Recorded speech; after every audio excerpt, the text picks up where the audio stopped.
था, वहां में प्रीस्ट से मैं मिला।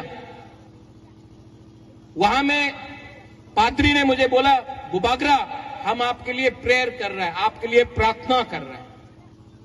हमने वो प्रीस्ट को बोला, आप बुबागरा के लिए क्यों प्रार्थना कर रहे हैं?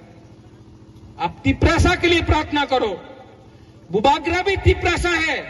आप तिपरासा को प्रार्थना करेगा, आशीर्वाद मिलेगा, तो बुबागरा को भी आशीर्वाद मिलेगा, क्योंकि आंगो कोयला तिपरासा उलो आंग बुबागरा। और अपना लीडर को हम बोल रहे हैं यही बात।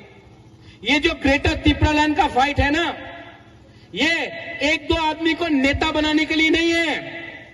ये तिपरासा है ना, इनका अधिकार के लिए फाइट है। अगर आपको सिर्फ एमएलए बनना है, अगर आपको सिर्फ मंत्री बनना है और इलेक्शन के बाद छोड़ करना है, अंडरस्टैंडिंग करना है, अलायंस करना है, तो तिपरा मोहता छोड़ के दूसरा पार्टी में जाओ।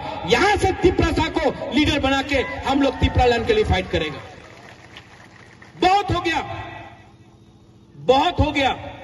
यहां में बुमा है, बुरुई है, यहां में सिकला है, सिकली है, बुरा है। हम आपको बोलना चाहता है, आपको अपना फ्यूचर के लिए, भविष्य के लिए फाइट नहीं करना है? करना है कि नहीं? विजय रणखौल 76 का हो गया।